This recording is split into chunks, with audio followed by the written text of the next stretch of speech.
சகோதரர்களே, சில நேரங்களில் மகிழ்ச்சியான நிலையும் கூட நாம் எடுக்கக்கூடிய சில முடிவுகளினாலே பிரச்சனையாக மாறுகிறது இல்லையா?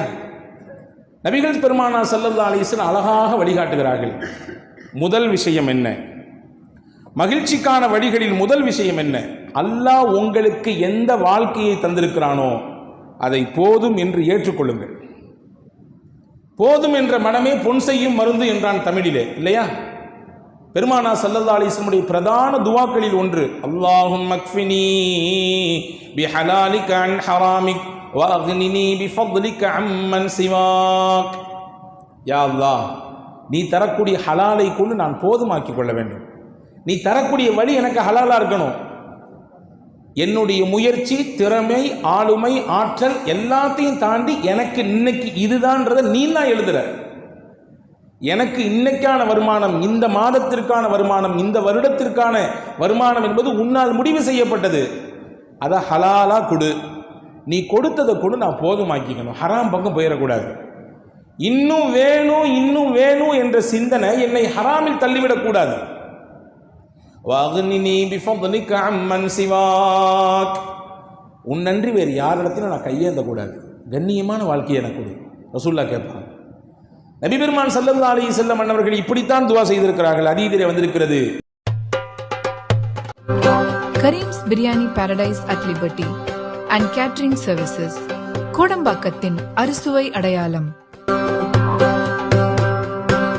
உருவத் இப்னு ஜுபைர் என்கின்ற தாபீன்களிலே கட்டுப்பட்டவர், முக்கியமானவர். மதீனாவிலே 7 முஃப்திகள் இருந்தார்கள். அந்த 7 நபர்களில் இவரும் ஒருவராக இருக்கிறார். ஆயிஷா அம்மாவுக்கு நெருங்கிய உறவு. சொல்லப்போன உருவத் இப்னு ஜுபைருக்கு காலா முறை ஆயிஷா ரலியல்லாஹு தஆலா அன்ஹா. இந்த ஹதீஸை இவங்க தான் அறிவிக்கிறாங்க. ஹஜ்ரத் ஆயிஷா ரலியல்லாஹு தஆலா அன்ஹா சொன்னாங்க, இன்னா குன்னா நந்துரு இலல் ஹிலால் சும்மல் ஹிலால் சலாசத அஹில்லா. நாங்கள் 3 மாதங்கள் தொடர்ச்சியாக தலைப்பறையை பார்த்து கொண்டே இருந்திருக்கிறோம். நீங்கள் பார்க்குறத பார்த்தா ஏன் தலைப்பறையை அவங்க பார்த்துக்கிட்டே இருந்தாங்கன்னு கேட்குறீங்களா? 3 மாதம் எங்களிடத்திலே ரவுண்டில் வந்துருச்சு. ஆனால் வமா ஊகிதத் ஃபீ அபியாத்தி ரசூலுல்லாஹி ஸல்லல்லாஹு அலைஹி வஸல்லம் அன்னார்.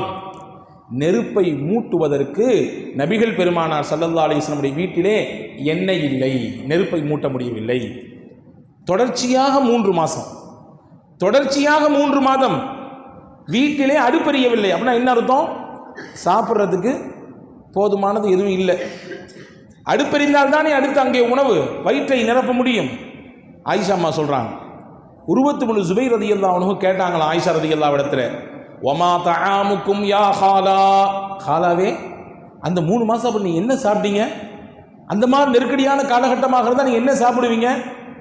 நம்ம வீட்டு பெண்களை போன்று அல்ல, நாயகத்தினுடைய துணைவி யாராச்சே, பெருமானாருடைய அந்த நேரடி கண்காணிப்பில் உருவானவர்களாச்சே.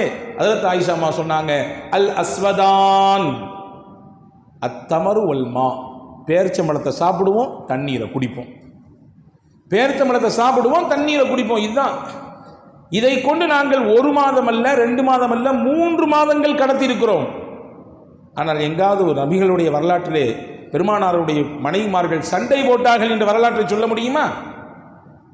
நீங்கள் தரக்கூடியதுக்கு எங்களுக்கு பத்தவில்லை, நாங்கள் குறைபட்டுக் கொள்கிறோம், எங்களுக்கு இவ்வளவு கொடுத்தா பத்தாது, இம்புடு வேணும் அம்புடு வேணும் என்று அடம் பிடித்ததாக, அதை முரண்டு பிடித்ததாக நாயகத்தின் துணைவியார்களின் வாழ்க்கையிலே வரலாறு உண்டா?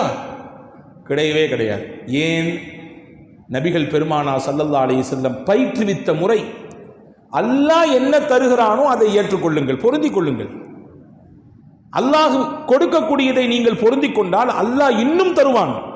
எப்போ குறை மனப்பான்மை வருகிறதோ அப்பொழுதுதான் இன்னும் இன்னும் நெருக்கடிகளும் உங்களுக்கு கூடுகிறது. பாருங்க, ஒரு அற்புதமான வரலாற்று செய்தி. அபுல் ஆஸ் பின் ரபிஆ என்று ஒருவர் இருந்தார். இவர் யாரு? நபி பெருமான் ஸல்லல்லாஹு அலைஹி வஸல்லம் மருமக பிள்ளை. ரசூலுல்லாஹ் தன்னுடைய மகள் ஜைனப் ரலியல்லாஹு தஆலா அன்ஹா அவர்களை அபுல் ஆஸுக்கு தான் நிக்காஹ் முடிச்சு கொடுத்திருந்தாங்க. மக்காவில் சிறப்புமிக்க மனிதர் அவர், ஒரு மரியாதைக்குரிய மனிதர். வியாபாரத்தினுடைய நுட்பங்களை, அதனுடைய ரகசியங்களை எல்லாம் தெரிந்தவர். இவர் வெளியூருக்கு போனார் அப்படின்னா அபுல் ஆஸிடத்திலே பல முதலாளிகள் வந்து காசை கொடுத்து எனக்கும் சேர்த்து சரக்கு வாங்கிட்டு வாங்கன்ற அளவுக்கு நுட்பத்தோடு நுணுக்கத்தோடு வியாபாரத்தை கையாளக்கூடிய பக்குவம் பெற்றவர். ஆனால் அல்லாஹ்வுடைய நாட்டம், ரசூலுல்லாஹ் மதீனாவுக்கு போயிட்டாங்க. அபுல் ஆஸ் இஸ்லாத்தை ஏற்றுக்கலை. ஒரு குறிப்பிட்ட கட்டத்துக்கு பின்னாடி ஜைனப் ரலியல்லாஹு அன்ஹா அவர்களை பெருமானார் ஸல்லல்லாஹு அலைஹி வஸல்லம் இங்கே வரவழைச்சிக்கிட்டாங்க, மதீனாவுக்கு வரவழைச்சிக்கிட்டாங்க. இங்கே செய்தி என்னவென்றால், மனைவி மதீனாவில் இருக்காங்க, கணவர் அபுல் ஆஸ் மக்காவில் இருக்கிறார். இப்பொழுது வியாபாரத்துக்கு இவர் கிளம்புகிறார். அந்த காலகட்டத்தில் மிகப்பெரிய வியாபார சந்தை ஷாம், சிரியா. அங்கே தான் வேர்ல்டு மார்க்கெட், அது உலக சந்தை. அங்கே தான் போவார்கள், கொண்டு போனதை விற்பார்கள், அங்கிருந்து பொருட்களை வாங்கிட்டு வருவாங்க. இந்த மாதிரியான ஒரு காலகட்டம். இப்போ அபுல் ஆஸ் இடத்துல மக்காவினுடைய பெரிய பெரிய தலைவர்கள்லாம் நிறைய காசு கொடுத்துருந்தாங்க. நீங்கள் போகிறதோடு எங்களுக்கும் சேர்த்து பொருளை வாங்கிட்டு வாங்க. அபுல் ஆஸ் போனார். சஹாபாக்கள் இங்கே செய்தி கிடச்சிருச்சு, அபுல் ஆஸ் தன்னுடைய காசை மட்டும் கொண்டு பொருளை வாங்கிட்டு வரல, மக்காவினுடைய முக்கியமான தலைவர்களுடைய காசெல்லாம் எடுத்து வந்திருக்காரு. பெரிய பொருளாதாரம் இப்போ அவர்கிட்டருந்து மக்காவுக்கு பாஸ் ஆக போகுது. மக்காவுக்கு இந்த காசு பணம்லாம் போனால், இந்த வியாபார சரக்குகள்லாம் போனால் அவங்க என்ன செய்வாங்க? நமக்கு ஆப்போசிட்டாக தான் பயன்படுத்துவாங்க, முஸ்லீம்களுக்கு எதிராகத்தான் பயன்படுத்துவார்கள். நபியே, எனவே அபுல் ஆசை வழியிலேயே மடக்கி விட்டால் மொத்தத்தையும் தடுத்தரலாம், மொத்தத்தையும் என்ன செஞ்சிடலாம், அவரிடத்திலிருந்து பறித்து கொள்ளலாம் என்று சஹாபாக்கள் ஒரு ஆலோசனை சொன்னாங்க. ரசூலுல்லாஹ்க்கு அது சரின்னு பட்டுச்சு.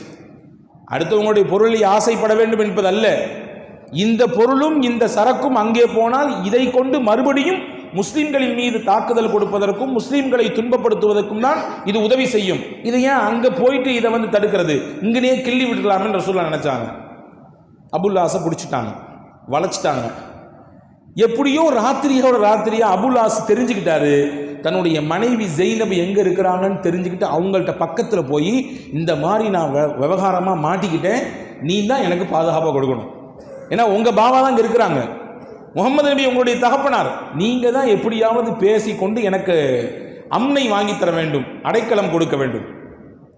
மறுநாள் காலை ஃபஜர் தொழுது முடிக்கிறாங்க ரசூலுல்லாஹ் சஹாபாக்களோடு சேர்ந்து. தொழுது முடித்து சலாம் கொடுத்த உடனே பெண்கள் பகுதியிலிருந்து ஒரு சத்தம் வந்துச்சு. அந்த சத்தம் ஜைனப் ரலியல்லாஹு தஆலாவுடைய சவுண்டு. யா ரசூலல்லாஹ், அல்லாஹ்வின் திருத்தூதர்களே, அபுல் ஆஸ் என்னிடத்திலே வந்து அடைக்கலம் கேட்டிருக்கிறார், நான் அவருக்கு அடைக்கலம் கொடுத்து விட்டேன். அப்படின்னா என்ன அர்த்தம்? நான் கொடுத்த அடைக்கலத்திற்கு எதிராக நீங்கள் யாரும் அவரை தீண்டாதீர்கள், துன்பப்படுத்தாதீர்கள், நான் அவருக்கு அடைக்கலம் கொடுத்துட்டேன் அப்படின்னு அந்த அம்மா சொல்றாங்க. ரசூலுல்லாஹ்வும் திரும்பி பார்க்குறாங்க, சஹாபாக்களும் திரும்பி பார்க்குறாங்க. உடனே ரசூல் ஸல்லல்லாஹு அலைஹி வஸல்லம் சஹாபாக்களுக்கு ஒரு விஷயத்தை புரிய வச்சாங்க.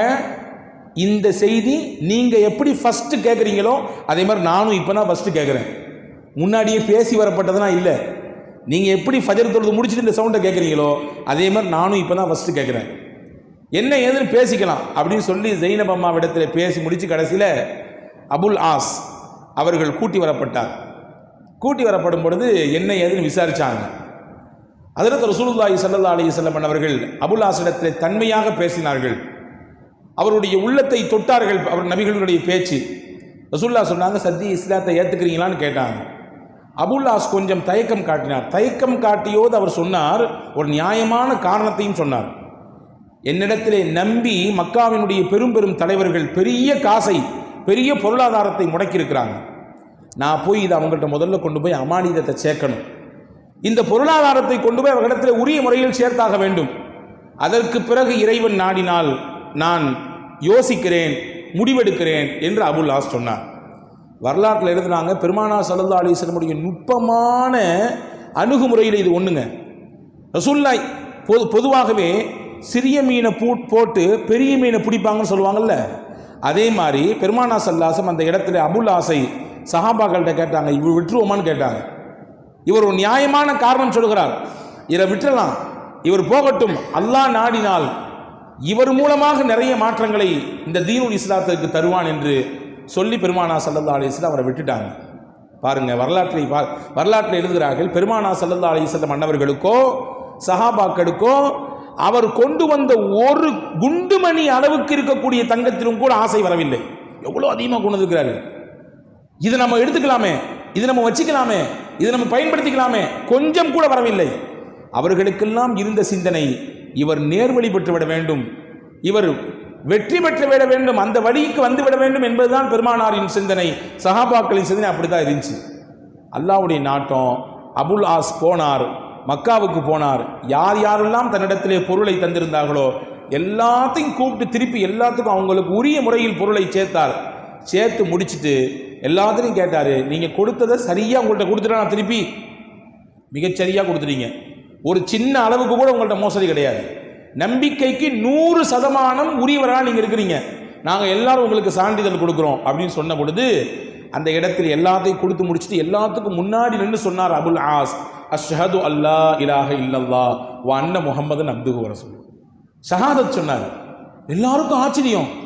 என்னங்க நீங்களும் உங்களுடைய மாமனார் காட்டக்கூடிய வழிக்கு பக்கம் திரும்பிட்டீங்களா, மதம் மாறிட்டீங்களா, வேற ஏதாவது உங்களுக்கு சிந்தனை மாறி போச்சா, உங்களுடைய மூளை குழம்பி போய்விட்டதா என்று வார்த்தைகளால், தடித்த வார்த்தைகளால் அபுல் ஆஸ்பின் ரபியாவை எல்லாரும் பேசும்பொழுது அபுல் ஆஸ் ஒரு வார்த்தை மட்டும் சொன்னாரு, அந்த இடத்தில் முகமது நபியும் அவர்களின் தோழர்களும் என்னிடத்தில் நடந்து கொண்ட அந்த நடவடிக்கையிலேயே என்னுடைய உள்ளத்தை இறைவன் மாற்றிவிட்டான்.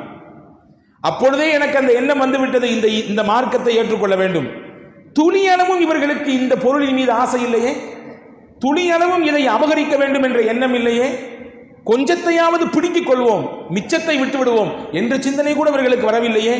எவ்வளவு தூய்மையான சிந்தனை கொண்டவர்கள், கொள்கை கொண்டவர்கள். அங்கே நான் ஏற்றுக்கணும்னு ஆசைப்பட்டேன், ஆனால் நான் ஏற்றுக்கிட்டேன்னு சொன்னால் நீங்கள் எல்லாரும் என் மேலே அவதூறு சொல்லுவீங்க. அவர் மாமனார் கூட போய் சேர்ந்துக்கிட்டாரு, நம்மள்கிட்ட வாங்கின மொத்த காசையும் சுருட்டி எடுத்துக்கிட்டாரு, மொத்தமாக போட்டார், நமக்கு பூஜ்ஜியத்தை போட்டுட்டு போயிட்டாரு, எல்லாத்தையும் ஏமாத்திட்டாரு என்று ஊர் முழுக்க என்னை பற்றி நீங்கள் அவதூறு பேசி விடுவீர்கள். அமானிதத்திற்கு மோசடி செய்தவனாக நான் மாறி போய்விடுவேன் என்ற சிந்தனை எனக்கு வரவில்லை என்றால் நான் அங்கேயே ஏற்றிருப்பேன். அந்த ஒரு பொறுப்பை நிறைவேற்றணுன்றதுக்காக வேண்டி தான் அங்கே வந்தனே ஒழிய வேற எந்த காரணமும் இல்லை என்று அபுல் ஆஸ்பின் ரபியா சொல்லிவிட்டு இப்பொழுது ராஜநடை போட்டு மதீனாவுக்கு போனார், இஸ்லாத்தை ஏற்றுக்கொண்டார். அதற்கு பிறகு இஸ்லாத்திற்கு பக்கபலமாக மிகப்பெரிய ஊன்றுகோலாக, உறுதுணையாக அபுல் ஆஸ்பின் ரபியா இருந்ததாக வரலாற்று குறிப்பிருக்கிறது. அன்பு சகோதரர்களே, இந்த நிகழ்ச்சி நமக்கு சொல்லித்தரக்கூடிய முக்கியமான பாடம் என்ன தெரியுமா? பெருமானாரும் பெருமானாரின் சஹாபாக்களும் அவருடைய பொருளாதார விஷயத்திலே நடந்து கொண்டான அணுகுமுறை. அல்லாஹ் நமக்கு விதித்ததை நமக்கு தருவான், இங்கிருந்து தான் எடுக்கணும்னு எந்த தேவையில்லை, நமக்கு தர வேண்டியதை அல்லாஹ் தருவான். இன்னைக்கு நாளைக்கா முடிவு செய்யப்பட போகிறது, நாம் உலகத்திற்கு வருவதற்கு முன்பாகவே அல்லாஹ் நமக்கானதை எழுதி முடித்து விட்டான். வந்து சேர வேண்டியது வந்து சேரும் என்று பெருமானார் ஸல்லல்லாஹு அலைஹி வஸல்லம் உறுதியாக நம்பினார்கள். அதை சஹாபாக்களுக்கு சொல்லிக் கொடுத்தார்கள். எனவே தான் பெருமானாருடைய சஹாபாக்கள் இந்த நிலைப்பாட்டை உறுதியாக எடுத்தாங்க. ரலியல்லாஹுடைய காலத்தில் ஷாம்ல ஹிமஸ் அப்படின்னு ஒரு நகரம் இருந்துச்சு. அந்த நகரத்திற்கு ஆளுநராக ஹஜ்ரத் உமர் ரலியல்லாஹு ஒரு சஹாபியை நியமிச்சாங்க. யார் அப்படின்னா சயீத் இப்னுல் ஆமிர் ரலியல்லாஹு அன்ஹு. ஒரு மிகச்சிறந்த வரலாற்றுக்கு சொந்தக்காரர். நல்ல புது பொண்ணு, புது மாப்பிள்ளை, நிக்கா புதுசாக முடிஞ்சு இவங்க 2 பேர்த்தையும் மாப்பிள்ளையும் பொஞ்சாதியும் அனுப்பி வச்சிடறாங்க. எங்கே? ஹிமஸுக்கு. நீங்கள் போய் எங்கே போய் ஆளுநராக அந்த மக்களுக்கு சிறப்பான வழிகாட்டுங்க, அந்த மக்களை நீங்கள் வழி நடத்துங்கன்னு சொல்லி இங்கே ஹிமஸுக்கு வந்து மக்களிடத்திலே மக்கள் பணியாற்றினார்கள், பல்வேறு விதமான காரியங்களை செஞ்சாங்க. இடையில இவங்களுடைய நிலையை கேள்விப்பட்டு உமர் ரலியல்லாஹு அன்ஹு அங்கிருந்து கொஞ்சம் அவர்களுக்கு தேவையான, உலகத்துக்கு தேவையான சில காசு பணங்களை எல்லாம் கொடுத்து அனுப்புவாங்களாம்.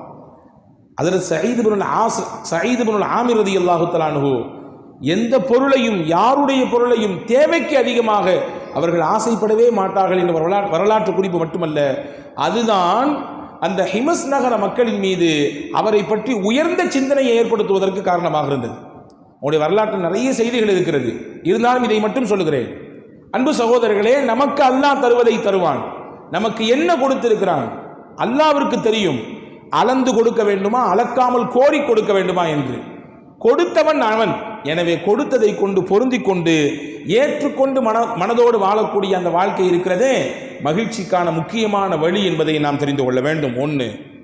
2வது, மகிழ்ச்சிக்கான வழிகளை பெருமானார் ஸல்லல்லாஹு அலைஹி வஸல்லம் சொல்லும் பொழுது சொன்னார்கள், மரங்கள் மன்னியுங்கள். உங்களுக்கு ஏதாவது ஒரு விஷயம் நடக்கிறது, உங்களுக்கு யாராவது ஏதாவது தொந்தரவு தந்திருக்கிறார், ஏதாவது பேசிவிட்டார், அல்லது நோவு செய்து விட்டார், அல்லது உங்களுக்கு இடைஞ்சல் கொடுத்து விட்டார், அதையே மனதில் போட்டு வைத்து புழுங்கி கொண்டிருக்கிறார்கள். இருக்காதீர்கள். அது உள்ளத்தில் இருக்க இருக்க உங்களுக்கு அழுத்தம் தான் கூடும். இறக்கி வையுங்கள். இறக்கி வைத்துவிட்டு மன்னித்து விட்டு கடந்து போய்கொண்டே இருங்கள். அல்லாஹ் மகிழ்ச்சியை தருவான். இன்னைக்கு உளவியல் மனத்தத்துவ நிபுணர்கள் சொல்கிறார்கள், மன அழுத்தம் ஏன் கூடுகிறது? கடந்த காலத்தை நினைத்து, கடந்த காலத்தில் தனக்கு ஏற்பட்ட அவமானங்களை நினைத்து, அல்லது உதாசீனப்படுத்தப்பட்ட அந்த நிலைகளை நினைத்து மனுஷன் அப்படியே அதை நினைச்சு திரும்ப திரும்ப அதை மனதிலே கொண்டு வந்து கொண்டே இருப்பதினாலே அவனுடைய நிம்மதியை அவன் துளைக்கிறான். எனவேதான் பெருமானார் ஸல்லல்லாஹு அலைஹி வஸல்லம் மரங்கள் மன்னியுங்கள் என்று சொல்லி கொடுத்தார்கள். சொல்லி கொடுத்தாங்க மட்டும் இல்லைங்க, அதை செஞ்சு காமிச்சாங்க. நம்ம எல்லாத்துக்கும் தெரியும், பத்ர் யுத்தத்தில் சஹாபாக்கள் 313 பேர் சஹாபாக்கள் கலந்துக்கிட்டாங்க. பத்ர் யுத்தத்தில் தான் எதிரிகள் பல நபர்கள் வீழ்த்தப்பட்டாங்க. அபூஜஹல் கொல்லப்பட்டார். அந்த வரிசையிலே உத்பத் இப்னு ரபீஆ என்பவர் கொல்லப்பட்டார். வலீத் இப்னு உத்பா இவரும் கொல்லப்பட்டார். ரெண்டு பேரும் யாரு? உத்பத் இப்னு ரபீஆ தந்தை, வலீத் இப்னு உத்பா மகன். தந்தையும் மகனும் கொல்லப்பட்டாங்க எதிரணியிலிருந்து. இப்போ இந்த உத்பத் ரபீஆவுக்கு பிறந்த ஒரு பெண் பிள்ளை, அந்த பெண் பிள்ளைக்கு பேரு தான் ஹிந்த் பின் உத்பா. ஹிந்த் பின் உத்பா வரலாற்றிலே ஹிந்தா என்ற பெயருக்கு சொந்தக்கார பெண்மணி. இந்த பெண்மணிக்கு ஒரு வைராகியம், எங்க அத்தாவையும் என் சகோதரன் வலீதையும் யாரு கொன்னாங்களோ அவனை நான் பழிக்கு பழி தீக்கணும் என்று ஒரு வைராகியம். கண்டறிந்தால் அந்த பெண்மணி தன் தகப்பனாருடைய மரணத்திற்கும் தன்னுடைய சகோதரருடைய மரணத்துக்கும் யார் காரணம் அப்படி சுத்தி போய் பார்த்தா லாஸ்ட்ல வந்து ஹம்சா ரலியல்லாஹு நிக்குது. ஹம்சா ரலியல்லாஹு தான் அந்த ரெண்டு பேரையும் கொலை செய்தார்கள். இப்போ இந்த ஹிந்த் இப்னு உத்பா உறுதி எடுத்தால் என்ன உறுதி தெரியுமா? என் தகப்பனையும் என் சகோதரனையும் எந்த ஹம்சா கொன்றாரோ அதே ஹம்சாவை நான் பழி தீர்ப்பேன் என்று மட்டும் சொல்லவில்லை, அந்த ஹம்சாவின் கொடலை உருவி என் தோளிலே மாலையாக போட்டுக்கொள்வேன் என்று சொன்னார். அதற்கான சந்தர்ப்பத்தை எதிர்பார்த்து கொண்டே இருந்தார். மிகச்சிறப்பாக ஒரு வருடத்திலேயே அடுத்த சந்தர்ப்பம் வந்தது, உஹது யுத்தக்களம். இந்த செய்தியை சொன்னதோடு மட்டுமல்லாம தன்னிடத்திலே அடிமையாக ஒருவர் இருந்தார். ஹிந்தா என்ற பெண்மணிக்கு அடிமையாக ஒருத்தர் இருந்தார். அவருக்கு பேர் தான் வஹ்ஷி. வஹ்ஷி இடத்திலே ஹிந்தா சொன்னார், இந்த மாதிரி ஹம்சாவை நான் பழி தீர்க்கணும்னு ஆசைப்படுறேன். யாராவது என்னுடைய இந்த சேலஞ்சை நிறைவேற்றி கொடுத்தாங்கன்னா நான் அவங்களுக்கு மிகப்பெரிய சன்மானத்தை கொடுப்பேன். மட்டுமில்லை, அவங்களை நான் சுதந்திர நபராக மாற்றிடுவேன், அடிமை என்ற நிலையிலிருந்து மாற்றிடுவேன் அப்படின்னு. உடனே வஹ்ஷிக்கு ஆர்வம் பொங்கிடுச்சு. என்னது, அடிமையிலிருந்து வெளியே போயிடலாமா? பெரிய பரிசல் கிடைக்குமா? அதை நானே செய்கிறேன்னாரு. இந்த வேலையை நானே செய்கிறேன் என்று சொன்னார். ஹிந்தாவுக்கு ரெட்டிப்பு சந்தோஷம். வேற ஆளை தேடி வெளியே போக வேண்டியதில்லை, நம்மள்ட்ட இருக்கக்கூடிய ஆளே அந்த வேலையை செய்கிறேன்னு சொல்லிட்டாரு.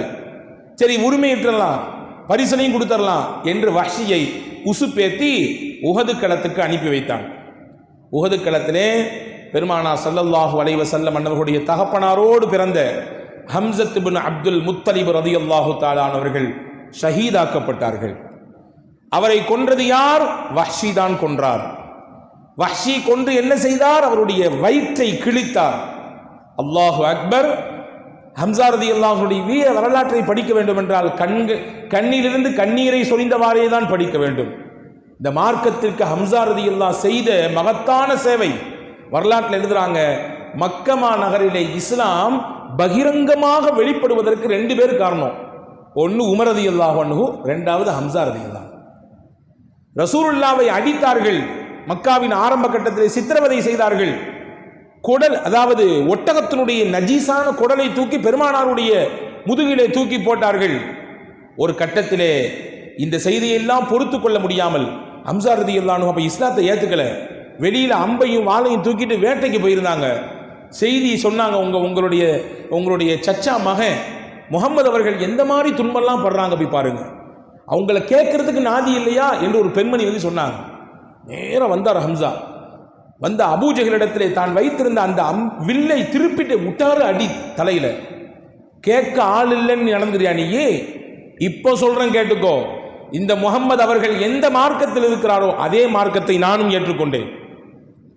எந்த சத்திய இஸ்லாத்தில் இருக்கிறார் என்பதற்காக வேண்டி அவரை நீங்க துன்புறுத்துறீங்களோ, அடிக்கிறீங்களோ, வேதனைப்படுத்துறீங்களோ, இனிமேல் நான் அந்த மார்க்கத்தை பின்பற்றக்கூடியவன், அவருக்கு பக்கபலமாக நான் இருக்க போறேன். இனிமே கை வச்சு பாரு யாராவது ஒரு ஆளு என்று பெருமானா ஸல்லல்லாஹு அலைஹி வஸல்லமுக்கு ஆதரவு கொடுத்து அடைக்கலம் கொடுத்தவர் ஹம்ஸத் இப்னு அப்துல் முத்தலிப் ரலியல்லாஹு அன்ஹு. அது மட்டும் இல்லைங்க, ரசூலுல்லாஹி ஸல்லல்லாஹு அலைஹி வஸல்லமோடு பால்குடி சகோதரர் என்கின்ற உறவையும் ஹம்ஸா ரலியல்லாஹு பெற்றிருக்காங்க. ஏகதேசம் ரசூலுல்லாஹ்வுக்கும் ஹம்ஸா ரலியல்லாஹுக்கும் ஒத்த வயதாக இருக்கும். இப்போ ஹம்ஸா ரலியல்லாஹுடைய இந்த வஃபாத்து, இந்த ஷஹாதத் ரசூலுல்லாஹ்வுடைய உள்ளத்தை அப்படியே போட்டு அழுத்துச்சு. தான் கூட பால் குடித்த சகோதரர் மட்டுமல்ல, இந்த இஸ்லாத்தினுடைய எழுச்சிக்கு, இந்த இஸ்லாத்தினுடைய உயர்வுக்கு முக்கியமான காரணம் ஹம்ஸா. ஷஹீதாக்கப்பட்டாருன்றது ஒரு விஷயம் இல்லை, சிதைத்து சின்னாபின்னப்படுத்தப்பட்டு விட்டார். அவருடைய உடல் எல்லாம் அங்கங்கமாக வெட்டப்பட்டிருக்கிறது. ஹிந்தா என்ன செஞ்சிச்சு அந்த பெண்மணி என்றால், காதை துண்டாக அறுத்தது, கையை துண்டாக வெட்டியது, காலை துண்டாக வெட்டியது, ஈரக்கொலையை எடுத்து கடித்து மென்று துப்பி போட்டது. இந்த காட்சியோட ஒரு போர்க்களத்தில் ஒருத்தருடைய உடல் இருந்தால் எப்படி இருக்கும் பாருங்க. உஹது களத்திலே வந்து நின்று பெருமானா ஸல்லல்லாஹு அலைஹி வஸல்லம் கண்ணீர் வடிக்கிறார்கள் தன்னுடைய சிறிய தகப்பனார் ஹம்ஸா ரலியல்லாஹுவை பார்த்து. இந்த மாதிரியான காரியத்தை செய்து சந்தோஷ கூத்தாடியது ஹிந்த் பின் உத்துபா என்ற அந்த பெண்மணி. அதாவது அல்லாஹு தாலா ஒரு விஷயத்தை மட்டும் நம்ம நல்லா புரிஞ்சுக்கணும். இந்த சத்திய இஸ்லாத்திற்கு அல்லாஹ் வளர்ச்சியை எங்கிருந்து கொடுத்திருக்கிறான் தெரியுமா? யாரெல்லாம் எதிர்த்தார்களோ அவர்களெல்லாம் தான் பிற்காலத்தில் இந்த இஸ்லாத்தை தூக்கி பிடித்தார்கள். பெரும் பெரும் உயர்வுக்கு அந்த இஸ்லாத்தை கொண்டு போய் நிறுத்தியது ஆரம்ப காலகட்டத்தில் இஸ்லாத்தை எதிர்த்தவங்க, இஸ்லாத்தினுடைய வளர்ச்சிக்கு முட்டுக்கட்டை போட்டவர்கள், இஸ்லாத்தை ஏற்றுக்கொண்ட முஸ்லிம்களுக்கு தொந்தரவு தந்தவர்கள். ஆனா அவங்க தான் அல்லாஹு தஆலா பிற்காலத்திலே இந்த மார்க்கத்தினுடைய மிகப்பெரிய உயர்வுக்கு அல்லாஹ் காரணமாக்குனான். அந்த காரணங்களில் ஒருவர் அல்லாஹ் நாடினான் ஹம்ஸாவின் மரணத்திற்கு, ஷஹாதத்திற்கு காரணமாக இருந்த ஹிந்தா இஸ்லாத்தை இப்பொழுது ஏற்றுக்கொள்ளப் போகிறார். வஹ்ஷி இஸ்லாத்தை ஏற்றுக்கொள்ளப் போகிறார். ஃபத்தஹே மக்கா வெற்றி கொள்ளக்கூடிய சமயத்திலே இந்த ஹிந்த் பின் உத்துபா அவருடைய கணவர் தான் அபூ சுஃபியான் வந்து இந்த அம்மா சொல்லுச்சு, சத்தியமான மார்க்கம் இந்த இஸ்லாம் தான் எனக்கு புரிஞ்சிருச்சு. நான் இந்த இஸ்லாத்துக்கு எதிராக எவ்வளவு கொடுமைகள் செய்து விட்டேன். நான் இஸ்லாத்தை ஏற்றுக்கொண்டு இப்போ நான் ஆசைப்படுறேன். முகமது அவர்களை இறைத்துதர் என்று ஒத்துக்கொள்ள வேண்டும் என்று விருப்பப்படுறேன். என்ன செய்யணும் அப்படின்னு கணவனிடத்திலே வந்து ஹிந்தா கேட்டாங்க. உடனே கணவரா சொன்னாரு, நீ என்னெல்லாம் பண்ணியிருக்க, நீ என்ன மாதிரியான டிஸ்டர்ப்லாம் கொடுத்துருக்கிற முஸ்லிம்களுக்கு, நீ கொடுத்த உச்சகட்டமான வேதனை முகம்மது அவர்களுடைய தகப்பனாரோடு பிறந்த ஹம்சாவை எந்த மாதிரி நீ வந்து நடந்துக்கிட்ட. நீ நான் வர முடியாது முகம்மது இடத்துல பேசுறதுக்கு, வேணா மக்காலேருந்து யாரையாவது கூட்டிட்டு போ, நபிக்கு நெருக்கமான நபர்களை யாரையாவது கூட்டி விட்டு போய் நபி இடத்துல பேசு என்று சொன்ன உடனே ஹிந்த் பின் உத்துபா ரெண்டு பேரை கூப்பிட்டாங்க. ஒன்று தன்னுடைய சகோதரர் அபூ ஹுதைஃபத் இப்னு உத்துபா அவரையும் கூப்பிட்டாங்க. ரெண்டாவது உஸ்மான் இப்னு அஃபான் ரலியல்லாஹு அன்ஹு, ரெண்டு பேரையும் கூட்டிங்க, ரெண்டு பேரும் வாங்க ரசூலுல்லாஹ்ட்ட போனோம், நான் இஸ்லாத்தை ஏற்றுக்கொள்ள போறேன் என்று சொல்லிக்கொண்டு போறாங்க. பெருமானா ஸல்லல்லாஹு அலைஹி வஸல்லம் அவர்களை சந்திக்கிறார்கள். நீங்கள் யோசிக்க வேண்டும், ஒரு சராசரி மனிதராக இருந்து இதை நீங்கள் பாருங்கள். நாயகத்தினுடைய உயர்வும் மேன்மையும், இந்த உலகத்திற்கு அவர்கள் காட்டி தந்த உயர்ந்த வழிகாட்டுதலையும் இங்கிருந்து தான் நாம் பாடமாக எடுக்கிறோம். ஒப்பற்ற இறை தூதர் என்று நாம் ஏன் நபிகளை சொல்லுகிறோம் என்றால், அவர்களின் குணத்திற்கு கூட உலகத்திலே ஒப்பு ஓமை கிடையவே கிடையாது. அல்லாஹ் முஹம்மது என்று பெயர் வைத்தான், புகழுக்குரியவர் என்ற பெயரை வைத்தான். அல்லாஹ் அவர்களின் வாழ்க்கையையும் புகழாக ஆக்கினான். அவர்களின் குணநலங்களையும் புகழுக்குரியதாகவே அல்லாஹ் மாற்றி கொடுத்தான். யாருக்கு வரும் இந்த சிந்தனை, உயர்ந்த சிந்தனை? சாதாரணமாக ஏதாவது நமக்கு ஆப்போசிட்டாக பேசிட்டாலும் கூட அடுத்தவரை பார்க்கும் பொழுதே அப்படி பல்ல நரன்னு கடிக்கிறோம் இல்லையா? அடுத்து சந்தர்ப்பம் கிடைச்சா எப்படி காலை பிடிச்சி இழுத்து விடலாம் வேகமா என்று யோசிக்க வைக்கிறது சராசரி மனிதனின் இயற்கை சிந்தனை. இங்கே பாருங்கள், ஹிந்த் பின் உத்துபா அந்த மரணத்தினால் மிகப்பெரிய வேதனையும் வருத்தத்தையும் பெற்ற பெருமானா ஸல்லல்லாஹு அலைஹி வஸல்லம் சந்திக்க போகிறது. எந்த நிலையிலே? மனம் திருந்தி இஸ்லாத்தை ஏற்றுக்கிறேன். ஸல்லல்லாஹு அலைஹி வஸல்லம் புன்முறுவலோடு அந்த பெண்மணியை அழைத்து ஷஹாதா கலிமா சொல்லிக் கொடுத்து ஃபபாயஅஹுன்ன ரசூலுல்லாஹி ஸல்லல்லாஹு அலைஹி வஸல்லம், பெருமானா ஸல்லல்லாஹு அலைஹி வஸல்லம் அந்த பெண்மணி இடத்திலே பைஅத் செய்தார்கள் என்று ஹதீஸ் இருக்கிறது. மன்னிச்சிட்டாங்க, எல்லாத்தையும் மன்னிச்சிட்டாங்க. அல் இஸ்லாமு தஹ்தீமு மா கான கபுலா. அப்பதான் ஸல்லல்லாஹு அலைஹி வஸல்லம் சொன்னாங்க, எப்போ ஒரு மனிதர் இஸ்லாத்தை ஏற்றுக்கிறாரோ அந்த இஸ்லாமிய வருகை அவர் கடந்த காலத்தில் செய்த எல்லா பாவத்துக்கும் அதுவே பிராயச்சித்தம், அதுவே பொது மன்னிப்பு. ஒரு இஸ்லாத்திற்குள்ள வர்றதே மிகப்பெரிய பொது மன்னிப்பு. மன்னித்தார்கள், மறந்தார்கள். அன்பு சகோதரர்களே, மகிழ்ச்சிகரமான வாழ்க்கைக்கு இது முக்கியம். இன்னைக்கு பார்க்குறோம், ஒன்றும் இல்லை, தூரமாக போன உறவு இல்லை, அப்பா மகன் உறவு. மகனை பார்த்து அப்பா சொல்றாரு, நான் மௌத்தா போயிட்டாலும் என் தீதாரை பார்க்க நீ வரக்கூடாது.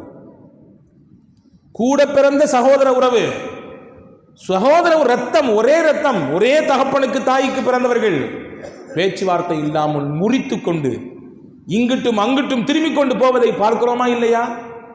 எவ்வளவு பெரிய வருத்தமும் வேதனையும் உறவுகளுக்கு இடையிலே, எவ்வளவு பெரிய விரிசல்கள். இதுக்கெல்லாம் மூல காரணம் என்ன? என்னதான் ஆனாலும் அவர் சொல்றதை நான் மறக்கவே முடியாது, நான் மூத்தா போறவரையும் மறக்க மாட்டேன் என்று சொல்லுகிறோமா இல்லையா? அன்பர்களே, மகிழ்ச்சிகரமான வாழ்க்கைக்கு இஸ்லாம் மறக்க சொல்லுகிறது. நல்ல விஷயத்தை மறக்காதீங்க.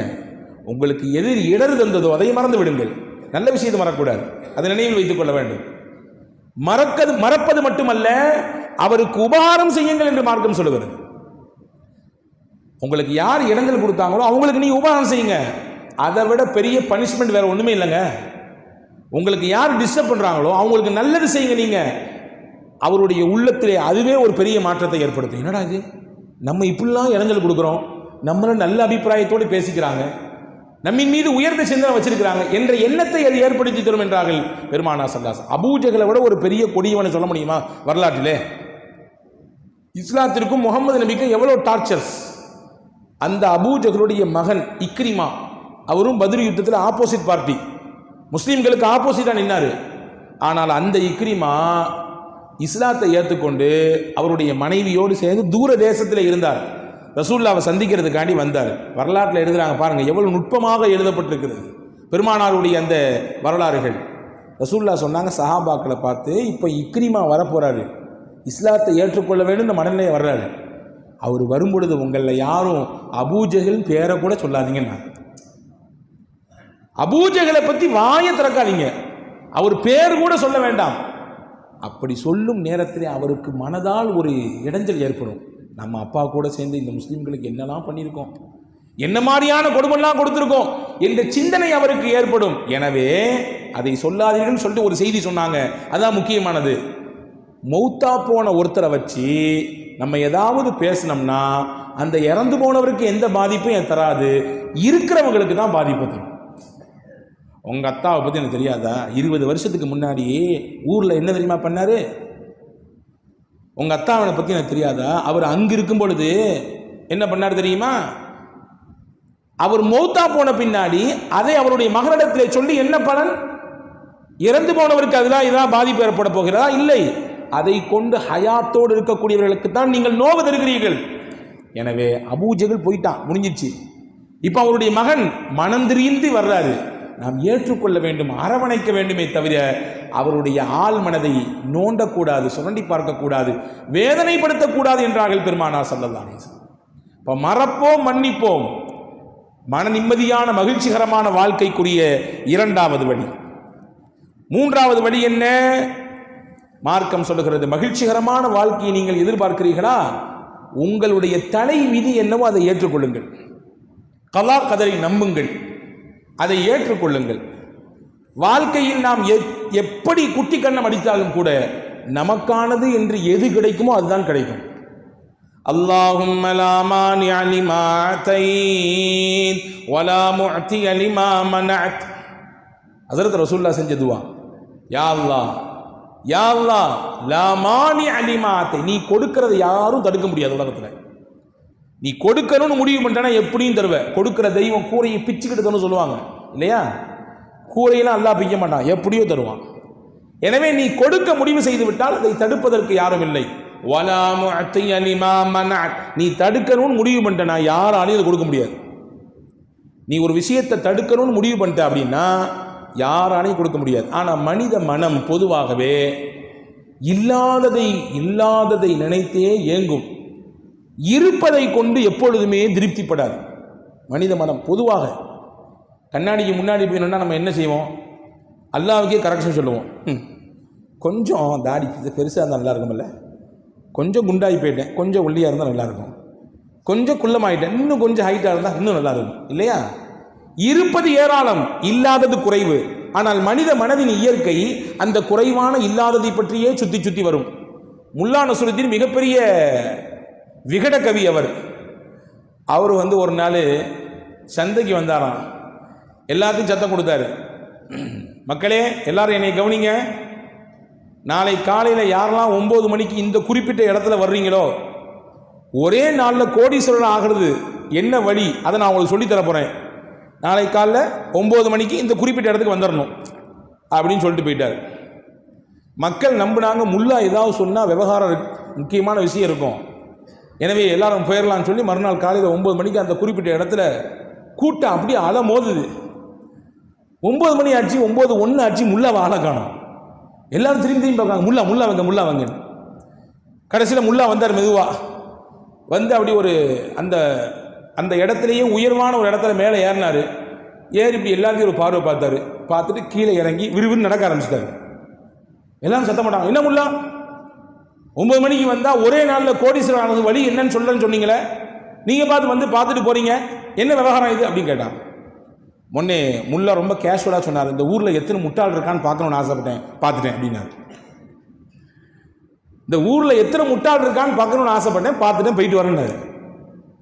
நானும் சொல்கிறேன், நீங்களும் நம்பி வர்றீங்களே, எவ்வளோ மடமை இது, எப்படியா முடியும் ஒரு நாளில் கோடீஸ்வரன் ஆகுது? ஒரே நாளில் எப்படி முடியும்? எப்படி சாத்தியம்? யோசிக்க வேண்டாமா? உங்களுக்கு இறைவன் என்ன தந்திருக்கிறானோ அதை கொண்டு நகர்த்து போகலாமே, இல்லாத ஒன்றை நினைத்து ஏன் நீங்க இப்படி அலையறீங்க அப்படின்னு முல்லா கேட்டார் என்பதாக வரலாற்று குறிப்பு இருக்குது. அன்பு சகோதரர்களே, கதிரை ஏற்றுக்கொள்ள வேண்டும். அல்லாஹ் நமக்கு என்ன வைத்திருக்கிறான் என்பதை நம்ப வேண்டும். பெருமானா சொன்னார்கள், லவ் அன்னக்கும் தத்தவக்கலூன அலல்லாஹி ஹக்க தவக்குலிஹி, அல்லாஹ்வின் மீது நீங்கள் அசைக்க முடியாத நம்பிக்கை வைத்திருந்தால் எதானாலும் எனக்கு கிடைப்பது கிடைக்கும் நிச்சயம், அது எங்கே நான் போனாலும் என்னை விட்டு கை மாறி போகாது என்று நீங்கள் 100% நம்பினீர்கள் என்றால், அந்த 100% நான் ஏன் சொல்றேன்னா, அதுல 1% கூட குறையக்கூடாது. கிடைக்குமா, வந்துடுவாரா, இன்னைக்கு இந்த ப்ராஜெக்ட் முடிஞ்சிருமா, சைன் ஆயிருமா, நம்ம நினைச்ச மாதிரி உண்டான லாபம் இன்னைக்கு கிடைச்சு அந்த ஆயிருமா என்ற கொஸ்டின் கூட வரக்கூடாது. 100% உங்களுக்கானது உங்களுக்கு வரும் என்று நீங்கள் நம்பினால், அல்லாஹ் சொன்னா ல ருஸிக்தும், அல்லாஹ் உங்களுக்கு ரிஸ்க கொடுப்பான். எப்படி கொடுப்பான் தெரியுமா? அதுக்கு ஒரு உதாரணம் சொன்னாங்க அழகா. ரசூலுல்லாஹ் அழகான ஒரு உதாரணம் சொன்னார்கள். கமா துர்ஸகுத் தய்ர் தகுது ஹிமாசன் வ தரூஹு பிதானா, பறவைகளுக்கு அல்லாஹ் கொடுக்கிற மாதிரி ரிஸ்க் அல்லாஹ் உங்களுக்கு தருவான். பறவைகளுக்கு அல்லாஹ் எப்படி கொடுக்குறான்? பறவைகள் கூட்டை விட்டு கிளம்பும் போது காலியான வயிற்றோடு வெளியே போகுது, மறுபடியும் மாலை கூட்டுக்கு வரும் பொழுது வயிறார நிரம்பி பசியாற்றி விட்டு வருது. கூட்டை விட்டு வெளியே போகும்போது பறவை யோசிக்குமா, இன்னைக்கு மத்தியானம், இன்னைக்கு காலையில் பிரேக்ஃபாஸ்ட்டு இந்த இடத்துல, மத்தியானம் லஞ்சு இந்த இடத்துல, ஈவினிங் டின்னர் இங்கே, இடையில ஸ்நாக்ஸ் இங்கே, ஏதாவது யோசிச்சா வெளியே போகுது? படைச்சவனுக்கு தெரியும் அல்லாஹ் கொடுப்பான். படைச்சவனுக்கு தெரியும் நமக்கு என்ன கொடுக்கணும் அல்லாஹ் கொடுப்பான் என்ற நம்பிக்கையில கதிரை நம்பி போகிறது. அல்லாஹ் கொடுக்கிறான், நீங்களும் அவனை அப்படி நம்பினால் பறவைகளுக்கு கொடுப்பதை போன்று கொடுப்பான். பறவைகளுக்கு கொடுப்பதை போன்று கொடுப்பான். அல்லாஹ் கொடுப்பான், நிச்சயம் கொடுப்பான். நம்பினால் கொடுப்பான். நம்பினால் கைவிடப்படார். அல்லாஹ்வின் மீது 100% அவனுடைய கதிரை நம்பினால் ஒருபொழுதும் அல்லாஹ் நம்மை கைவிட மாட்டான். அன்பான சகோதரர்களே, இப்ராஹீம் இப்னு அதுகம் ரலியல்லாஹு அன்ஹு மிகச்சிறந்த இறைநேச பெருமகனார். இப்ராஹீம் இப்னு அதுகம் அரச பரம்பரையில் வந்தவங்க, அவங்க அரசர்களாக இருந்தவர்கள். அப்போ அவங்களுக்கு பொழுதுபோக்கு என்னன்னா, அப்படி காட்டுக்கு போவாங்க, வேட்டையாடுவாங்க, பறவைகளை அப்படியே அம்புகளை வச்சு அடிப்பாங்க. இப்படி ஒரு நாள் போய்கிட்டு இருக்கும் பொழுது ஒரு ஆச்சரியமான காட்சியை பார்க்குறாங்க. இப்ராஹீம் இப்னு அதுகம் ரலியல்லாஹு அன்ஹு காட்டில் போயிட்டு இருக்கும்போது காட்டினுடைய மையப்பகுதியிலே கை கால் கெட்டப்பட்ட ஒரு மனிதர் அப்படி கிடக்கிறார். கையும் கெட்டப்பட்டிருக்கு, காலும் கெட்டப்பட்டிருக்கு. இவங்க பார்த்த உடனே கொஞ்சம் யோசிக்கிறாங்க, ஒரு இடத்துல நின்னுறாங்க. கை கால் கட்டப்பட்ட மனிதரிடத்திலே திடீரென்று எங்கிருந்தோ ஒரு பறவை வந்தது. அந்த பறவை மிகச்சரியாக தன்னுடைய நாவிலே, வாயிலே, அலகிலே ரொட்டி துண்டு வைத்திருந்தது. கரெக்டாக அந்த மனிதருடைய அந்த தோல் புஜத்தில் போய் நின்று அவருடைய வாய் அவளை பிளந்தவொடனே அந்த கொண்டு வந்த ரொட்டி துண்டை அவர் வாயில் வச்சுது. மறுபடியும் எங்கேயோ பறந்துச்சு, மறுபடியும் இன்னொரு துண்டு ரொட்டி துண்டு எடுத்துட்டு வந்துச்சு. அதே மாதிரி வாயில் வச்சுது. இப்படி 2-3 டைம் எடுத்து கொண்டு வச்சுட்டு போயிடுச்சு. இதை பார்த்தாங்க இப்ராஹிம் அதிகம் ரதியல்லாஹு போய் பக்கத்தில் போயிட்டாங்க. அப்போ நீ என்ன கைகாலெலாம் கட்டப்பட்டிருக்கு? அவர் சொன்னார், நான் ஒரு பெரிய வியாபாரி, வியாபாரத்தெல்லாம் முடிச்சுட்டு சரக்கெல்லாம் எடுத்துகிட்டு வழியில் வந்துட்டு இருக்கும் பொழுது நாங்கள் ஒரு டீமாக குழுவாக வந்தோம். என்கிட்ட நிறைய சரக்கு இருந்துச்சு, என்னை பிடிச்சிட்டாங்க கொள்ளையர்கள், கையும் காலையும் கட்டி போட்டாங்க. என் கூட வந்து 2-3 தோழர்கள் என்னை விட்டுட்டு ஓடி போயிட்டாங்க, சரக்கையும் விட்டு போயிட்டாங்க. வந்தவர்கள் சரக்கையெல்லாம் கட்டி எடுத்துக்கொண்டு என்னுடைய கையையும் காலையும் கட்டிவிட்டு என்னை கொல்லணும் தான் தீர்மானிச்சாங்க. ஆனால் அதில் உள்ள யாரோ ஒருத்தவன் ஏன் அவனை கொல்லணும், கையெல்லாம் கட்டி போட்டு வாங்க, அப்படி அவன் காய்ந்து கருவாடாகி போகட்டும் என்று சொன்னார். அந்த மாதிரி கையெல்லாம் கட்டி விட்டு போயிட்டாங்க. அப்படியா, எத்தனை நாள் ஆச்சு? 1 வாரம் ஆச்சுன்னாரு. இந்த 1 வாரம் என்ன சாப்பிட்ட, எப்படி நீ வந்து பசியாருன்னு கேட்டாங்க. இப்ராஹிம் பின் அதிகம் ரலியல்லாஹு இடத்துல அந்த மனிதர் சொன்னார், நீங்கள் கொஞ்ச நேரத்துக்கு முன்னாடி இது பார்த்தீங்கல்ல, ஒரு காகம் வந்துச்சா, ஒரு பறவை கரெக்டாக வந்து என் வாயில் சாப்பாடு தந்துச்சா, இதே மாதிரி தான் 1 வாரம் நடந்து கொண்டிருக்கிறது. அல்லாஹ் தந்து கொண்டே இருக்கிறான், அல்லாஹ் தான் தர்றான். இப்ராஹிம் அதிகம் ரலியல்லாஹு ஒரு கையை காலை அவுத்து விட்டாங்க, அவரை போக சொன்னாங்க. வரலாற்றில் எழுதுகிறார்கள், இப்ராஹிம் அதிகம் அரசராக இருந்தவர்கள் அங்கிருந்து இறைநேசர்களுடைய பாதையில் நகர்வதற்கு முக்கியமான ஒரு நிகழ்வு இந்த நிகழ்வு தான். அல்லாஹ் கொடுக்க நினைத்தால் எப்படியும் தருவான், அல்லாஹ்வின் கதிரை நம்பினால் எப்படியும் மனிதர்களுக்கு கொண்டு வந்து சேர்ப்பான், அதற்கு இது மிகப்பெரிய சாட்சி அல்லாஹ் கண்ணே காமிச்சிட்டான் என்பதை பார்த்து அவர்களுடைய வாழ்க்கையினுடைய அந்த தடமே மாறியது, மிகப்பெரிய இறைநேசத்திற்காக மாறினாங்க. எதுக்கு சொல்ல வர்றேன்னா, கதிரை நம்ப வேண்டும், அல்லாஹ் நமக்கானதை தருவான் என்று நம்ப வேண்டும். எது நடந்தாலும் கதிர் ஏற்றுக்கொள்ள வேண்டும். சந்தோஷமா இருந்தாலும் சரிதான், துக்கமாக இருந்தாலும் சரிதான். ஹதீஸில் ஒரு செய்தி வரும் பாருங்க, அல்லாஹ் மலக்குகள்கிட்ட கேட்பான். சில மனிதர்களுக்கு அல்லாஹ் குழந்தையை தருகிறான், அதுவும் கிஃப்ட் தான். சில மனிதர்களுக்கு கொடுத்த குழந்தையை அல்லாஹ் பறித்துக் கொள்கிறான், அதுவும் ஒரு வகையில் சொல்ல போனால் இங்கே சோதனையாக தெரியலாம், ஆனால் அது சுபசோபனம். அது சுபசோபனம். எங்கே சுபசோபனம்? இந்த பிள்ளைங்க அல்லாட்ட போய் நின்று சண்டை போடும், யா அல்லாஹ் என்னைய பெத்தவங்க இவங்க, சின்ன வயசுலயே என்னை நீ அழைச்சிக்கிட்ட, என் பெத்தவங்களை என் கூட நீ சொர்க்கத்துக்கு அனுப்பணும் அப்படின்னு சண்டை போடும். என்னைய பெத்தவங்க இருக்காங்க, அவங்கள விட்டுட்டு நான் வர முடியாது. குர்ஆனில் சொல்கிறான்,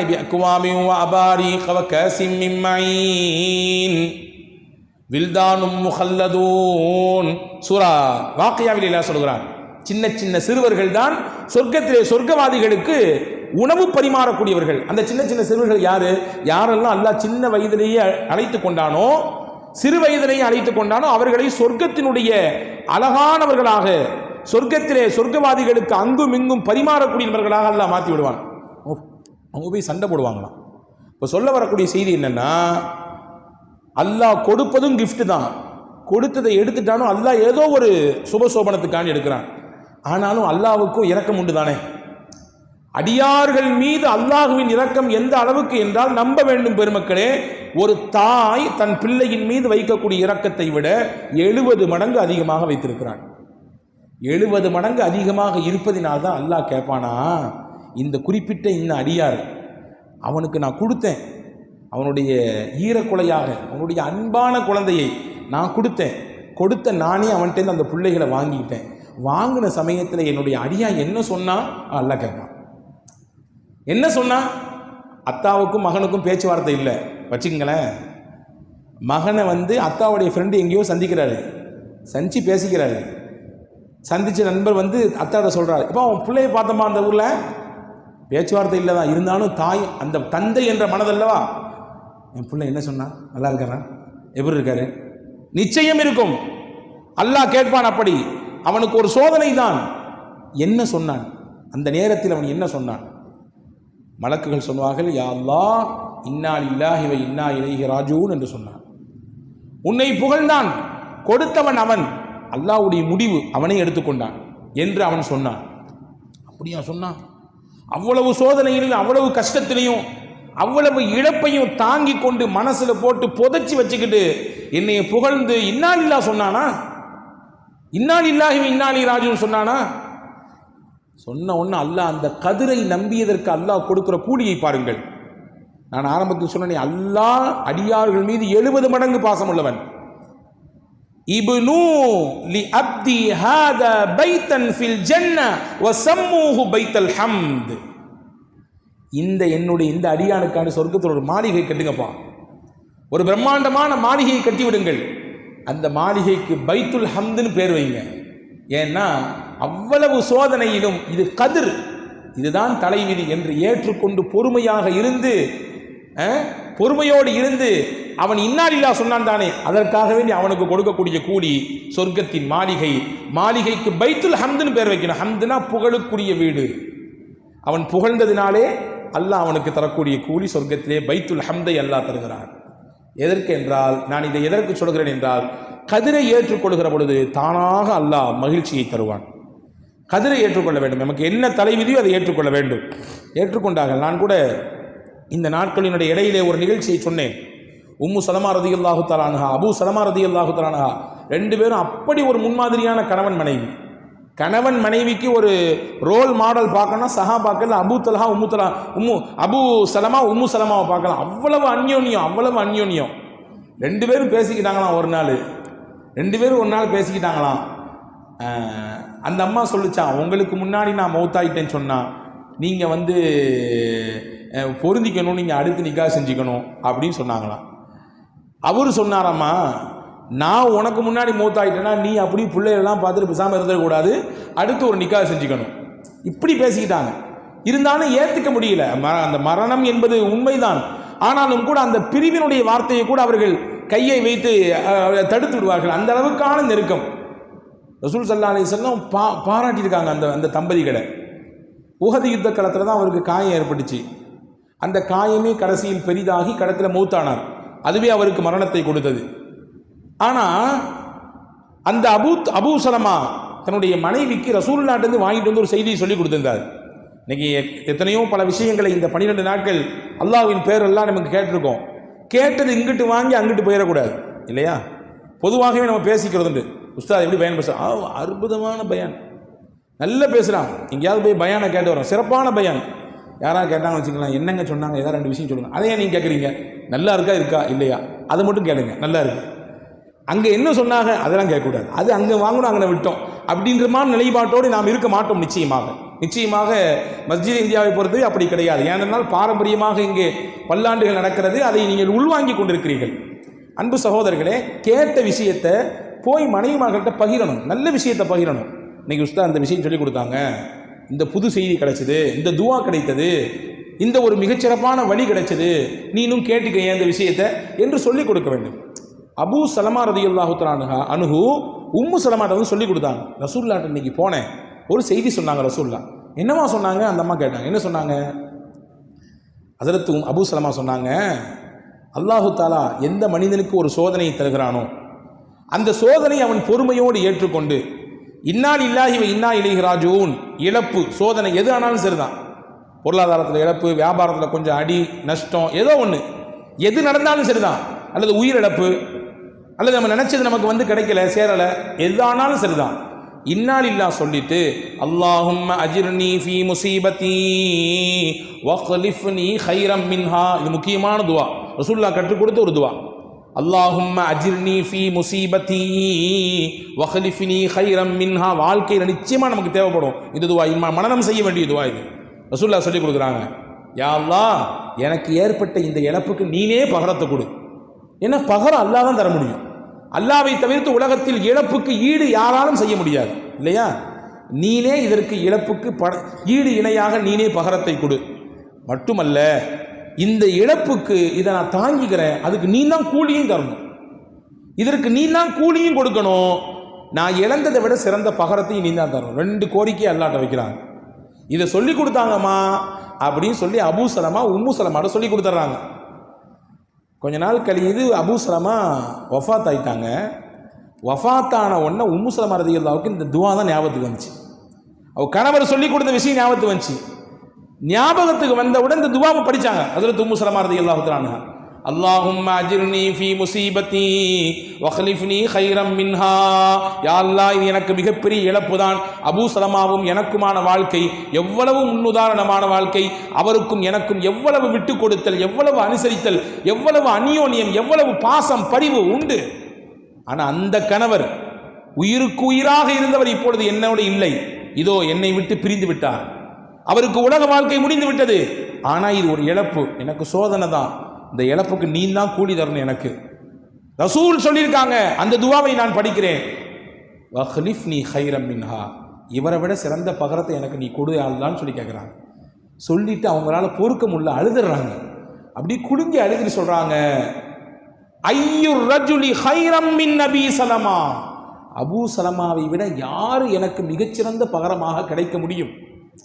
அபூ சலமா மாதிரி ஒரு கணவன் கிடைக்க முடியுமா? அவரை மாதிரி ஒரு துணை கிடைக்குமா? அப்படின்னு சொல்லி அவங்க ஏக்கத்தோடு சொல்றாங்க. இருந்தாலும் பொருந்திக்கிறாங்க. கதிர் அவ்வளவுதான். மௌத்து ஹயாத்தை தடுக்க முடியுமா? யாரால தடுக்க முடியும் மௌத்து ஹயாத்தை? முடியாது.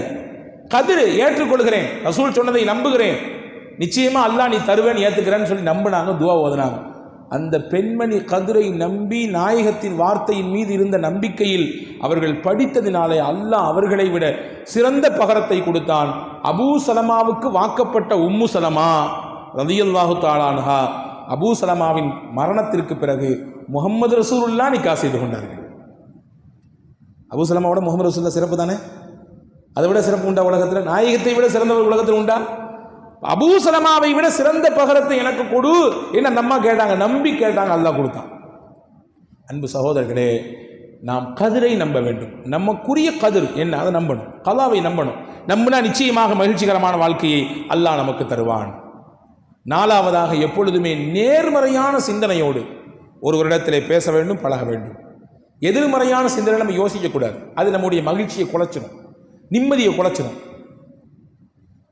காடியில் போய்கிட்டு இருக்கிறோம், குறிப்பிட்ட நேரத்தில் போய் எத்திருவோம், இன்ஷா அல்லாஹ் அல்லாஹ்வுடைய நாட்டத்தில் எத்திருவோம் அப்படின்ற எண்ணத்தில் போகணும்.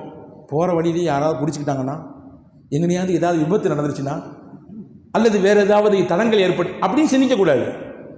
எடுக்கும் பொழுதே நாம் காலெடுத்து எடுத்து வைக்கிறது பொழுதே நேர்மறையான சிந்தனை, எதிர்மறையான நினைப்பு வரக்கூடாது. வந்துருச்சுன்னா நிம்மதி குறைஞ்சு போயிடும். பாருங்கள், ஒரு வரலாற்று செய்தி. அவுஃப் இப்னு மாலிக் அல் அஷ்ஜஇ ரலியல்லாஹு அன்ஹு சஹாபி. இந்த சஹாபி ரசூலுல்லாஹ்ட்ட ஓடி வர்றாங்க. யார் ரசூலுல்லாஹ், விவகாரம் ஒரு பெரிய முக்கியமான செய்தி நபியே, எனக்கு ஏற்பட்ட ஒரு சிரமம், என் மகனை காணோம். போர்க்களத்துக்கு போன எல்லாரும் திரும்பி வந்துட்டாங்க, என் மகன் வீட்டுக்கு வரல, என்ன பண்ணுறது? வழியை தேடி நான் என் மனைவியோடு நான் மசோதா செஞ்சேன், உங்கள்கிட்ட போயிட்டு வர சொன்னாங்க, நீங்கள் என்ன இதுக்கு வழி என்ன செய்கிறதுன்னு கேட்குறாங்க. ரசூல் ஸல்லல்லாஹு அலைஹி வஸல்லம், உங்களுடைய மகனாரை காணமா? சரி, வீட்டுக்கு போங்க, நீங்களும் உங்களுடைய துணைவியாரும் சேர்ந்து உட்கார்ந்து லா ஹவுல வலா குவத இல்லா பில்லாஹில் அலியுல் அதீம் இந்த திக்ரை படிச்சுக்கிட்டே இருங்க, அல்லாஹ் கொண்டு வந்து கொடுத்துருவான். ரொம்ப சிம்பிளான வழி. உன் மகனை காணோம், இல்லை இழந்துட்டீங்க, போன பிள்ளைகள்லாம் திரும்பி வந்துருச்சிங்க, நீங்கள் உங்கள் பிள்ளை வரலன்னு ரொம்ப ஏக்கத்தில் இருக்கீங்க, அப்படி தானே? ஆமாம், வீட்டில் போய் நான் சொன்ன மாதிரி செய்யுங்க, அல்லாஹ் கொடுப்பான், கொண்டு வந்து அல்லாஹ் கொண்டு வந்து உங்கள் பிள்ளையை சேர்த்துருவான். ரசூலுல்லாஹ் சொன்னாங்கன்னா 100 இல்லை 200% சஹாபாக்கள் நம்புவாங்க. நேராக போனாங்க, மனைவிட்ட போய் சொன்னாங்க. ரசூலுல்லாஹ்ட்ட போனீங்களா? நான் போனேன். என்ன சொன்னாங்க? லா ஹவுல வலா குவத்த இல்லா பில்லா ஓத சொன்னாங்க. நம்ம வீட்டு பெண்களாக இருந்தால் அதை அப்புறம் ஓதிக்கலாம், முதல்ல போலீஸை வாங்க, முதல்ல போய் கம்ப்ளைண்ட் பண்ணுவோம். வேற ஏதாவது வழி தேடுவோமா? அங்கே சொல்லுவோமா, இங்கே சொல்லுவோமா? தெரிஞ்ச நம்பர் அங்கே இருக்கிறாங்களா, ஃபோனை போடுங்க, வாட்ஸ்அப் பண்ணுங்க, வீடியோ கால் போடுங்க, பேசுங்க. நடக்குமா இருக்காதா? ரசூலுல்லாஹ் சொன்னாங்க லா ஹவுல வலா குவத்த இல்லா பில்லா. அந்த அம்மா எதிர்மறையாக யோசிக்கவே இல்லை, நேர்மறையாக யோசிச்சுது. ஆமாம் ரசூல் சொன்னாங்கன்னா நடக்கும், நடக்கும், ஓதுவோம் வாங்க. வரலாற்றில் எழுதுறாங்க, ஓதுனாங்க. அதிகாலை ஃபஜருக்கு நெருக்கமான சமயத்தில் வேக வேகமாக கதவு தட்டப்படுது. அவுஃப் இப்னு மாலிக் அஷ்ஜஇ ரலியல்லாஹு கதவை போய் திறக்கிறாங்க. மகன் நிற்காரு முன்னாடி, பறிகொடுத்த தொலைந்து போன மகன் முன்னால் இருக்கிறார். அவர் மட்டும் நிற்கல, பின்னாடி ஒரு பெரிய ஆட்டு மந்தையே நிற்குது. இது கதை இல்லைங்க, வரலாற்று செய்தி, ஹதீஸ்லே பதிவான செய்தி. தகப்பனார் கேட்குறா, என்னப்பா ஆடு, எங்கப்பா நீ போன, நீ என்னப்பா எல்லாரும் வந்துட்டாங்க, நீ மாட்டிக்கிட்ட? ஆமாம், எதிரிகள் என்னை லாக் பண்ணிட்டாங்க, என்னை கைது பண்ணிட்டாங்க, எப்படியாவது தப்பிக்கணும்னு சந்தர்ப்பத்தை எதிர்பார்த்துட்டே இருந்தேன். ராத்திரி நல்ல மது குடிச்சிட்டு மயங்கி கிடந்தாங்க. நான் என்னுடைய கட்டுகளை எல்லாம் அவுத்துட்டு அப்படி வந்துட்டேன். எங்கே இருந்த ரொம்ப தூரத்துலலாம் போயிருந்தீங்க போருக்கு, எப்படி ஒன் டே ஒரு நைட்டில் இப்படி இவ்வளோ தூரத்தில் வந்தீங்க? மகன் சொன்னார், உண்மைதான், நான் கிளம்பும் பொழுது காலானதும் நடந்தேன், ஆனால் நான் உணர்ந்தேன் என்னை யாரோ அப்படி தூக்கிட்டு பறக்கிற மாதிரி இருந்துச்சு. நான் மட்டும் வரல, எனக்கு பின்னாடி இந்த ஆட்டு மந்தைகளும் அப்படி சேர்ந்து வந்துக்கிட்டே இருக்குதுங்க. இது ஏன் வருது, எதுக்கு வருது ஒன்றுமே புரியலை. சரி வருது, வந்துட்டேன். சரி நம்மளாக இருந்தால் சரி வந்த வர லாபம், வாப்பா நீனும் வா, அதை மந்தையில் கட்டி போடு, பார்த்துக்கலாம் அடுத்து பார்த்துக்கலான்னு இருப்போம். அவர் சஹாபி வேறு ரசூல்லாட்ட போயிட்டார், அந்த ஆட்டு மந்தைகள்லாம் கூப்பிட்டு போயிட்டார். போய் சொன்னார், யார் ரசூல்லா இந்த மாதிரி கதையை கேட்டிங்களா, பையன் கிடச்சிட்டாரு, ரொம்ப சந்தோஷம், நீங்கள் சொன்னதை ஓதனும் கிடச்சிட்டாரு. ஆனால் ஒரே ஒரு சந்தேகம், பின்னாடி ஆடுகள்லாம் வந்திருக்குது, இது என்னமோ ஒரு சொல்கிறாரு கதை அதுவாக வந்துச்சுன்னு சொல்லி என்ன பண்ணுறது ஏது பண்ணுறது, இது ஹலாலா ஹராமா, நாங்கள் கை வைக்கலாமா கூடாதா, தெளிவு கேட்டாங்க. இன்னைக்கு நம்ம தெளிவு கேட்கறதே இல்லை. நான் தான் இடையே சொன்னேன், நமக்கு ஏதாவது ஒரு சந்தேகம்னா இமாம்கள்கிட்ட போய் கேட்கறத விட கூகுள் இமாம்கிட்ட தான் ஃபர்ஸ்ட் கேட்குறோம். இமாம் கூகுள் ஏதாவது சொன்னாங்கன்னா உடனே ஏற்றுக்குவோம். இமாம் கூகுள் நோன்னு சொன்னால் நம்ம நோன்னு சொல்லிடுவோம். அன்பு சகோதரர்களே, ஃபஸ்அலு அஹ்ல திக்ர், திக்ர் என்றால் ஞானமுடையவர்கள் பண்டிதர்களிடத்திலே கேளுங்கள், உங்களுக்கு தெரியவில்லை என்றால். இதுதான் கட்டளை, குர்ஆனின் கட்டளை இதுதான். ரசூல்லாட்ட கேட்டாங்க, இது சரிதானா ஹலாலா ஹராமான். ரசூல்லா சொன்னாங்க, நீங்கள் நம்பிக்கையோட லாஹவுல குவத்த ஓதுனீங்கல்ல, அல்லாஹ் உங்களுக்கு அதையும் கொடுத்துருக்கான், உங்கள் பிள்ளையும் கொடுத்துட்டான், உங்களுக்கான ரிஸ்கையும் கொண்டு கொடுத்துட்டான். அல்லாஹ் கொடுத்தது, ஒமையத்தகில்லாஹ யஜ்அல் லஹு மக்ரஜா வ யர்ஸுகுஹு மின் ஹைது லா யஹ்தஸிப். அல்லாஹ்வை யார் பயந்து உலகத்தில் வாழுகிறார்களோ அவர்களுக்கு அல்லாஹ் ரிஸ்கை கொடுப்பான்.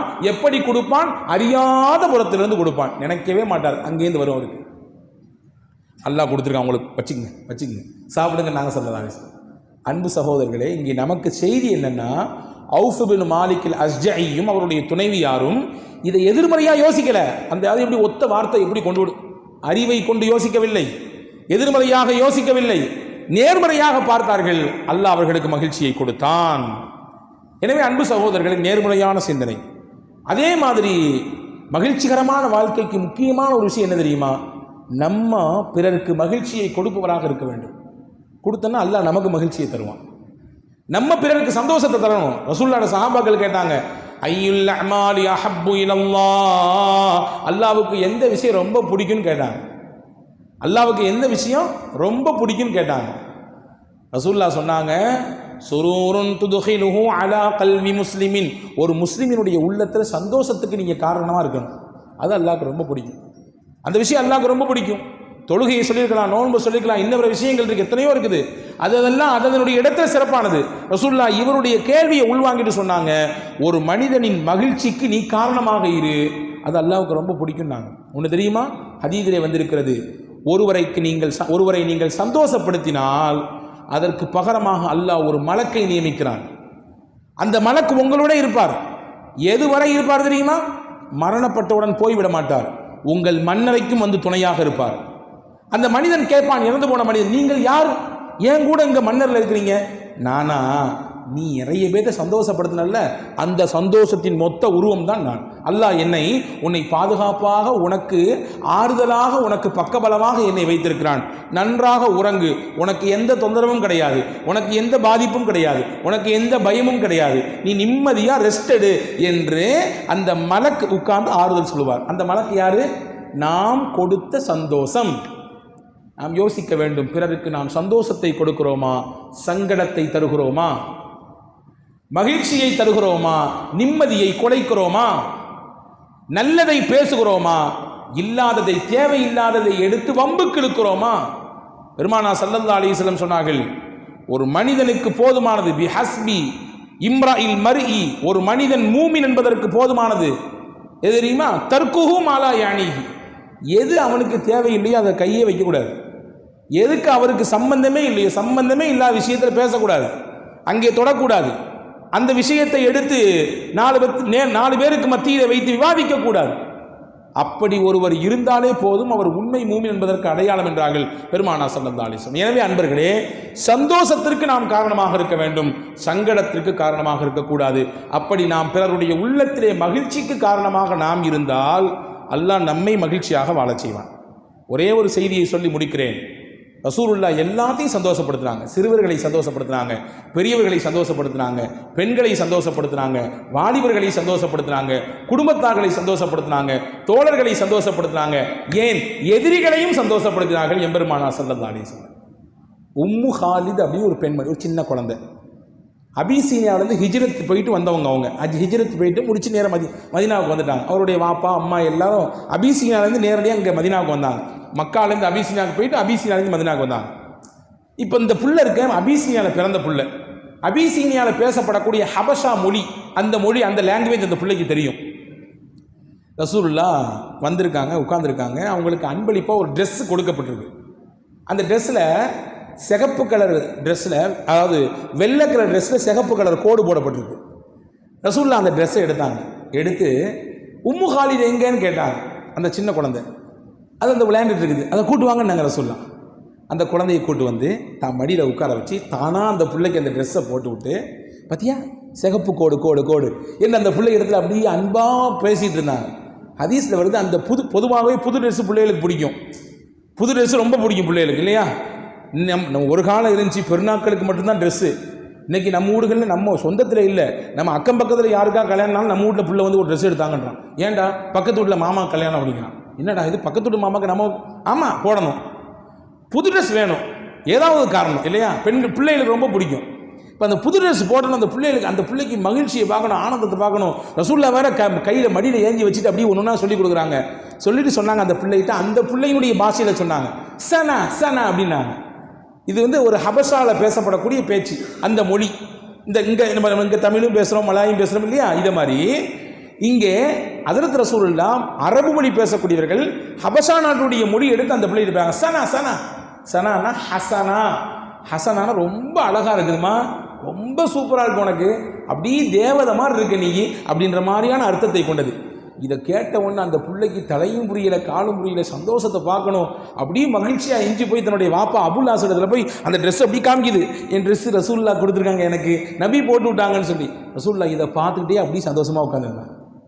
அன்பர்களே, சிறு குழந்தையானாலும் சரி, பெரியவர்களானாலும் சரி, இளைஞர்கள் பெண்கள் எல்லாத்துக்கும் ஒருவர் சந்தோஷத்தை கொடுக்கக்கூடியவராக இருந்தால் அல்லாஹ் தானாக